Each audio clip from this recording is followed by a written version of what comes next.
Hello, and welcome to Hedgehog Storytime, where I read my weird original fiction. The following story is part of the Mayhem Cerebrum project. Link to the playlist in the description below. Yes, you have to read them all. No, that is not a request. So I always knew that I wanted Holiday to be a gambler from the Old West. Or that time period, obviously further south, he was always supposed to be kind of a Southern gentleman character. So I knew I wanted him to kind of be from that time period. Specifically, I obviously based him a bit off of Doc Holliday, the real life gambler from the Wild West. But I wanted my character to be different enough, so I gave him the Southern accent and the Southern gentleman qualities. And then about maybe 2 years ago, I stumbled upon this old how magazines used to history magazines used to put together those big books that are just about certain time periods and have a bunch of pictures and stuff with them. I found one of those on gamblers, and I read the section on riverboat gamblers, and I went, ah, yes, that is what I'm after. So this whole story exists because I happened to find an old book in an architectural salvage shop. Yeah. Got a good bookshelf out of it, too. So without further ado, here is A Cautionary Tale of Devils and Moonlight, Part 1. Times had been a little tight for Holiday recently, ever since Mr. Lincoln's War. Frankly, he had no horse in that race. He really didn't care one way or another about lofty ideals like the morality of slavery or government overreach. All he cared about was that a steady supply of rich suckers continued to wind up and down the Mississippi. Less and less folks were willing to gamble their money away as the war dragged on. If anything, Holiday had been hoping that the North would storm in and end it already. The Mississippi being split in two would make things rather inconvenient for him. Luckily, his wish had come to pass, and the war had ended with a Northern victory, and slowly the country was healing. A slow process though it was, those with pockets a mite too heavy were starting to make their way back to he who might relieve them of their weight. But still, he was having to work extra hard to keep himself in nice waistcoats and fancy pocket watches. He had to maintain his own mystique, after all. For anyone in his profession, or hell, even anyone who traversed the waters of this fine country via river locomotion, Holiday found himself a somewhat infamous character. He practically lived on the riverboats, going up to St. Louis and then back down to New Orleans, where he would spend his ill-gotten gains on booze, women, and fancy trinkets before starting the whole process over again. Luckily for him, gamblers had sealed lips, and he didn't usually cause enough of a ruckus to irritate the crews. If he slipped the bartenders a little something, they wouldn't spill to the captain about his little hustle. Most of the steamboats had been out on the water for decades now, and so were getting a little worn. Antiquated might have been a more delicate term. Still, he would set up in one of the lounges that retained some elegance despite their age, and people would always flock to him. Charisma hadn't been something that had come naturally to him, but by this point he was well practiced. All he had to do was sit down and start shuffling a deck of cards. The trick was to do it smoothly, but not too well. Good enough to be catching to the eyes, but not so good that he immediately read as a professional.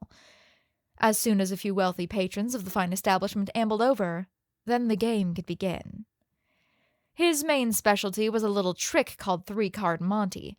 The objective was simple. He only needed 3 cards, the 2 jokers, and an ace. Most liked the ace of spades for obvious reasons, but he preferred the ace of diamonds personally. He'd flip them around on the table a bit and ask how much someone wanted to bet that they'd find that ace.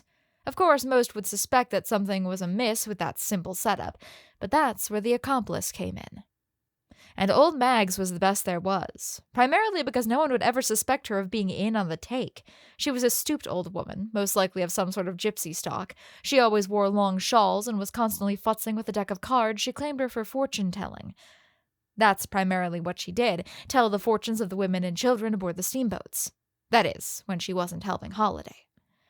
She would always be the first to take the bait. As someone who claimed to have mystical powers, fake though they clearly were, it made sense how confident she would be in guessing right. And she would be, of course, because when old Mags betted, Holiday would deal it straight. After seeing her win a few times, someone would step up to the plate, or if they didn't, Mags would goad them by marking the correct card with a little bend when Holiday wasn't looking. A sucker would try his luck, but with just a little sleight of hand, Holiday would soon find himself significantly richer, and the poor fool on the receiving end would find himself up Schitt's Creek with nary a paddle in sight. He could pull this once or twice a voyage for a big pull, and then might play some rounds of poker to supplement. It certainly wasn't a very noble living, but it was his, and he was right content with it. Someday he might burn in hell a sinner. Of course, being an unrepentant cheat, Holiday didn't actually like the gamble all that much, but that was one that he was willing to take. Unfortunately for him, he wasn't particularly lucky. It was a good day for gambling, horribly cloudy and just a bit cold and damp. Weather like that discouraged a man from watching the water and instead to be inside drinking, smoking, maybe even gambling. Needless to say, the lounge that day was crowded. Holiday wandered in around mid-afternoon, just a little before peak hours, and sat himself down at a table near the center of the room, right under the hazy yellow light of the chandelier, and started shuffling. His deck was very old, a little worn. He had a couple of them, but this one was his favorite. He'd modified it just a bit. Had to buy 2 packs, even. The simple reason was that he needed 3 jokers. If Mags didn't bother folding the card, he could just simply trick the dupe into picking the wrong one. But if she had to, he needed to swap it out with the identically folded joker, which he kept hidden just within reach. It took maybe about 10 to 15 minutes for someone to approach him and ask if he was looking for a game. "I certainly am, though it might not be the kind you're thinking." The man, a slightly scruffy farmer type, asked him what he meant. He wasn't a particularly good mark himself, but he was doing wonderfully at drawing other eyes. Already, several others were looking up in interest as Holiday explained the wager. "So all you have to do is guess which card's the ace?" The farmer clarified, his face a little skeptical. "Yes, indeed, my good sir." Holiday smiled, trying to appear less shark-like than was his natural disposition. "The way I see it, I've got 2/3 chance of winning." The farmer's frown deepened. He was deciding whether to mention that he could quite clearly just follow the card with his eye. "In fact, I'm so confident that I'll bet $5 right now." That got some attention. $5 whole was not a small amount of cash. A crowd was beginning to gather around him. The farmer clearly suspected something was afoot, but before he could decide whether he wanted to say something, a short, gently tinkling figure waddled right up to the table. "I'll take your bet." Old Mags beamed. "Yes, indeed, ma'am." Holiday pushed his grin a little wider than came naturally. A bit of the trick was to appear just a bit dumb. "Now, here's your card." He gestured to the ace of diamonds before flipping all 3 face down. "Be sure to follow it now." He shuffled them around just fast enough that it was barely possible to keep up with them. When he was done, Mags confidently pointed to the one on the right. Flipping it over, it was definitely the ace she was looking for. Well, shoot." Holiday shook his head. "Guess you can't win 'em all, but I'll get all my greenback if you bet 10. Of course, Mags won that bet too. And the one after. Holiday shook his head, acting utterly baffled. "Well, I guess I'm just piss out of luck today." This performance wouldn't fool most people, but he just needed it to work on one. Eventually, one sucker would think that Holiday was genuinely such an idiot that he would win, but he'd need to get in before Holiday ran out of money. And so he did. Mags had to fold the card this time, but a young fop in a somewhat ill-fitting waistcoat approached, his mild smirk indicating confidence. "I'll bet you $20 that I can guess it right." Holiday's heart leapt just a bit. A fish. A really big fish was on his line. "Well, young man," he said, expertly hiding his giddiness, "that just so happens to be the last of my gambling money, but what's life if not short? I'll make that bet." Still pretending he hadn't noticed the fold, he shuffled the cards once again and, in a flash, palmed the ace and traded it for his secret 3rd joker. "Now," he grinned, already feeling himself $20 richer, "pick your card." The man was looking right at the card with the fold, staring right into Holiday's trap. He opened his mouth. "It's none of 'em." The crowd that had formed around them turned, but it was a bit too thick for Holiday to see through. However, it didn't take long for the voice to make itself known. The first thing Holiday noticed, despite the large hat, was the brilliant shock of his slightly frizzy white hair. He almost thought him an old man before noticing his features were honestly a bit on the boyish side. By appearance alone, he certainly couldn't have been older than 25 or 6. Despite that, he held himself with the entirely self-assured confidence of a much older man. There was something disconcerting about that. He didn't imagine anyone else noticed, but Holiday had developed quite an eye for these things over the years. This was a man not to be trifled with. However, Holiday was also a man worth pause, so he had nothing to worry about. "I apologize, my good sir. I'm not quite sure I heard you proper." "I said that the ace isn't there." The man approached, leaning on the table. "You exchanged it for another joker up your sleeve." Holiday puffed up indignantly. The crowd was giving him concerned looks, and his mark was turning a shade of red only commonly found among produce. "I beg your pardon, are you accusing me of cheating?" "A serious offense, I know, but it is a common enough con. You even had an accomplice to draw the crowd." The man pointed across the room to where Mags was futzing with her fortune cards again, blissfully unaware that the game had taken a decidedly negative turn. Everyone followed his hand, and by the time they turned back, all 3 of the cards had been flipped over. They were all jokers. Holiday was honestly a bit impressed. The man knew misdirection well, but that didn't change the fact that he'd cost him not only this con, but any others he would have attempted to pull later on this voyage. "So," Holiday scowled, "you see yourself as some sort of Robin Hood, exposing the con to save the innocent?" The man cocked his head, then laughed.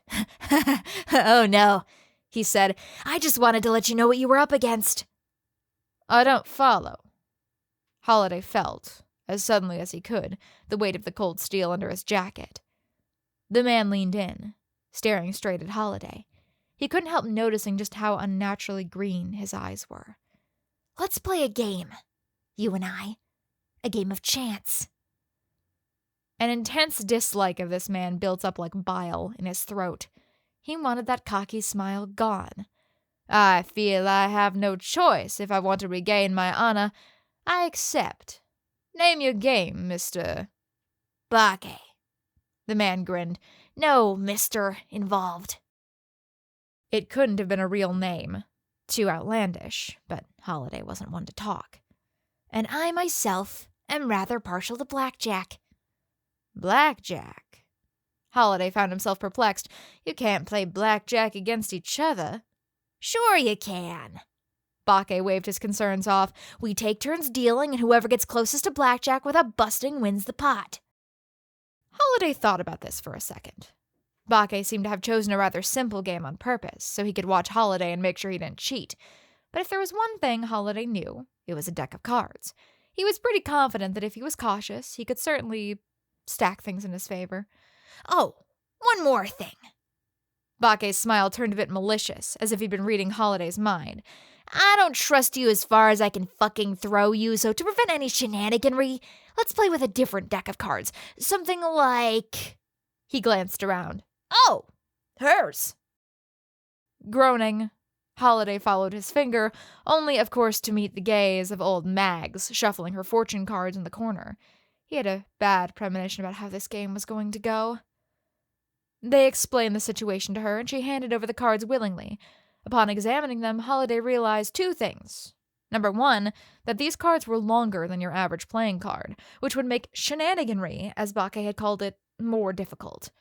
Number 2, that there were many cards in this deck that would cause them to bust immediately. The suited numbers were normal, save for the extra face card, but the ones with the odd pictures...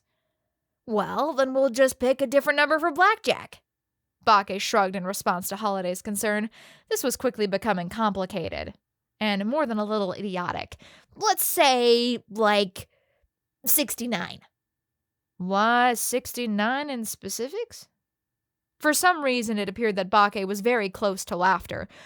"High enough to give us some wiggle room, but I just picked it at random, really." And so, as the sizable crowd got larger, the 2 of them sat at a table. As soon as both got a drink in his hand, they commenced.